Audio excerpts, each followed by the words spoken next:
So you know that you are an Israelite. So what must you be doing as an Israelite?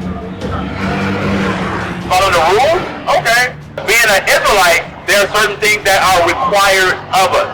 You can't just say, oh, I'm an Israelite and still live the same way that you've been living. Are we cursed in the city as a people? Our neighborhoods are called hoods and ghettos. A proverb is a wise saying.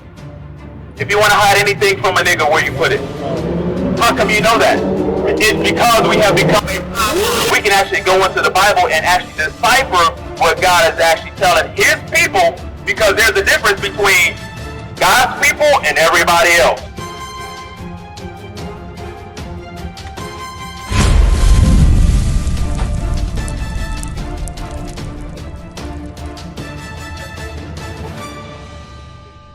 My sister, how you doing? I'm good. So what's your name?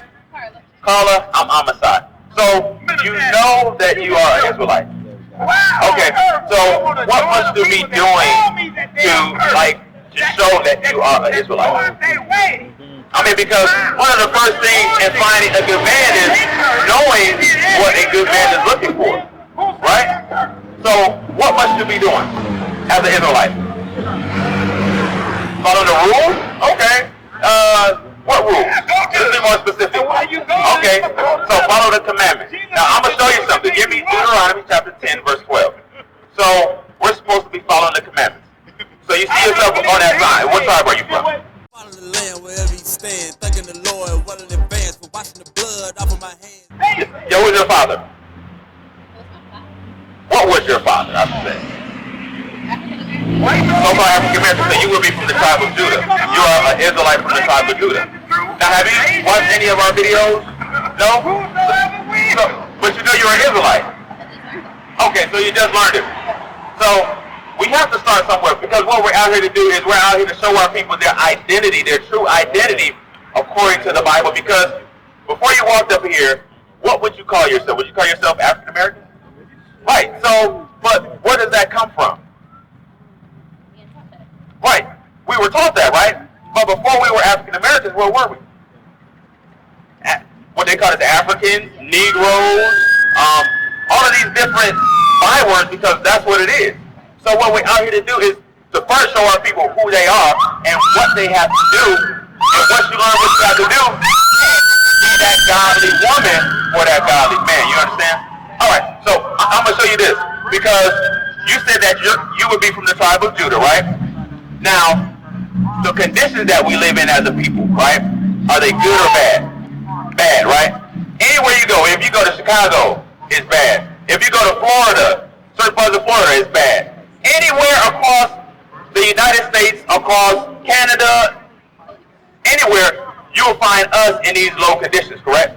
Now, I'm going to show you how you know that you are an Israelite. Give me the book of Deuteronomy chapter 28, or actually, read that first. Deuteronomy chapter 10 and verse 12. And now, Israel, what doth the Lord thy God require of thee? Because being an Israelite, there are certain things that are required of us. You can't just say, oh, I'm an Israelite and still live the same way that you've been living. No, because now you know, wait a minute, I'm not African American. Because African Americans, we don't have a culture. People will say, oh, well, our culture is hip hop. That's music. That's a whole, right, it's ignorance, right? But what is our culture? So what we're going to do is we're going to restore your culture and your heritage to you. Read on. But to fear the Lord thy God. So he wants us to fear him. Read. To walk in all his ways and to love him. And to serve the Lord thy God with all thy heart and with all thy soul. To keep the commandments of the Lord and his statutes which I command thee this day for thy good. So keeping the commandments is for our good. But the Christian church, have you ever been to church? And do they teach you the commandments? Huh? They do? So what day did you go to? What day do you go to church? So is that part of the commandments? So are they teaching you the commandments? Well, yeah, I mean, but you used to, just like all of these men, we used to go to the Christian church until we find out that they've been lying to us. So what we have out here to do or to show you is that the Christian church has been lying to us, right? So now we can read and we have understanding to where now we can actually dig into this book and say, wait a minute, God says remember the Sabbath day. What day is the Sabbath day? Saturday, right? And it's the seventh day. But they say go to church on Sunday. And then they'll say, well, you can worship God any day. Well, why not worship him on the day that God told you to?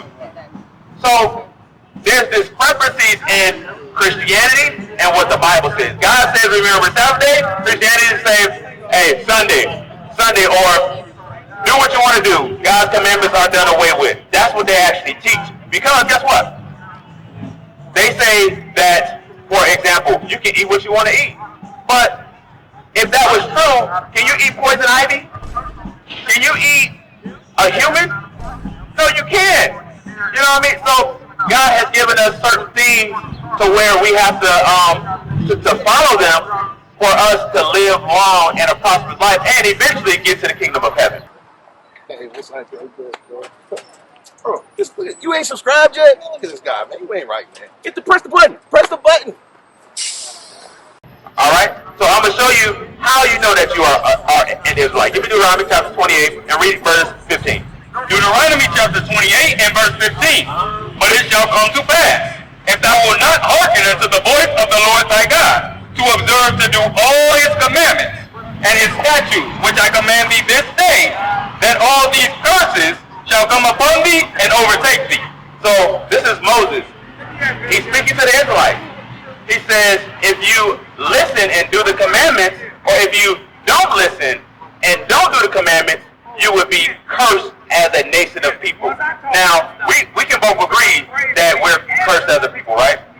So we're going to read through some of these curses to identify who Moses is actually speaking to, because this was written over 3,000 years ago. So this is a prophecy. A prophecy means something is written aforetime, but doesn't come to pass to future tense, right? Read on. Cursed shalt thou be in the city, and cursed shalt thou be in the field. So he says that we will be cursed in the city. Are we cursed in the city as a people? Our neighborhoods are called hoods and ghettos, slums, barrios. Right. So what other curses affect us in the city? Everything stealing, right? Worse education. For example, what happened in Flint, the water poison,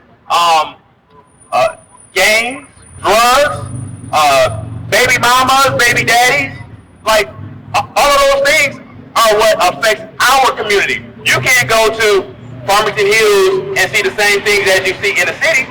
No, you don't, right? So Moses says that we would be cursed in the city. Read that last part. And cursed shalt thou be in the field. When were we cursed in the field? You ever say your name Carla, right? Cursed in the field. When were we cursed in the field? Slavery, right? What did we have to do? Work? I mean, was it a regular 9 to 5, or was we like picking cotton, sugar cane from sun up to sundown, right? So that's a curse according to God. So fast forward to today. They call it the career field, right? They call it the career field. And you work 8 hours, some of us work 12 hours, and a lot of us only make enough to survive. Now, I can't say that about everybody, because you have your ball players, your entertainers, and things like that. But I'm talking about the majority of us. The majority of us are feeling the effects of that curse. Jump down to verse 32. Verse 32. Thy sons and thy daughters shall be given unto another people, and thine eyes shall look and fail with longing for them all the day long. So, Carla, it says our sons and daughters shall be given into another people, and we shall look and fail with longing for them all the days of our life, right? Have you ever seen 12 Years of a Slave? You remember the sister, she had 2 kids, and when they were sold off, she cried the rest of the movie? We're reading about that because this is part of our history. That didn't happen to everybody. This only happened to us. Read on. And there shall be no might in thine hand. And there was nothing that we could do to get our children back. Fast forward to today. Do you have children? If CPS was to come to get your kids, would there be anything that you could do about it? You have to go through the system. Just like every one of us. And mainly that happens to us. That doesn't happen to everybody. They can come and take your kids if somebody calls them and say, yeah, I think such and such is doing something to her kids. They don't ask no questions. They take your kids first and then they'll ask you questions. And depending on what you say, you may not be able to get your kids back. So that affects us as a nation of people. Jump down to verse 37. Verse 37, and thou shalt become an astonishment, a proverb, and a byword among all nations whither the Lord shall lead thee. It says that we will become a proverb and a byword. A proverb is a wise saying. If you want to hide anything from a nigga, where you put it? How come you know that? It's because we have become a proverb.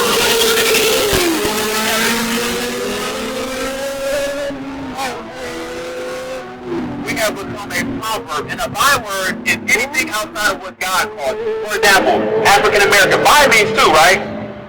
African American. That's a byword. And before that, we were Afro Americans. That's a hairstyle, right?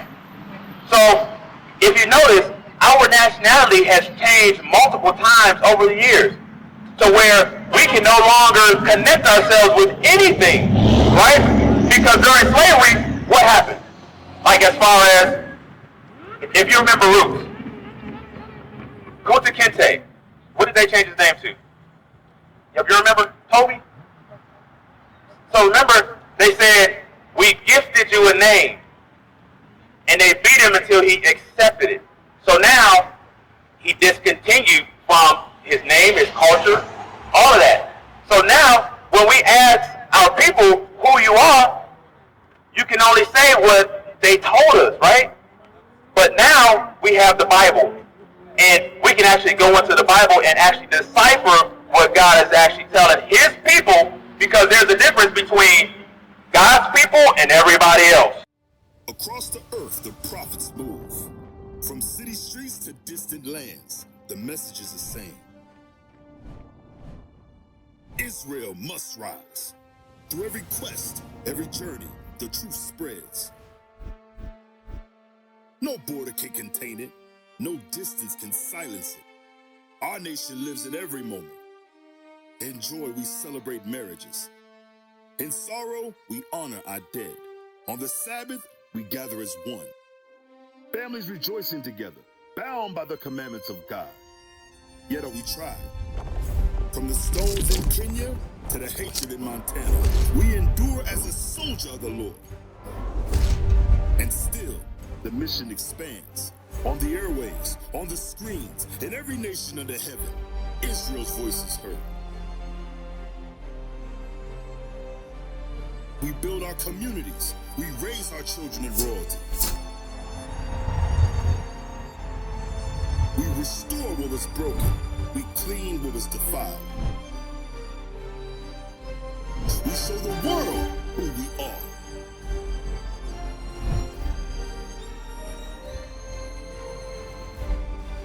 This is Israel united in Christ. Nation in motion. Nation endures.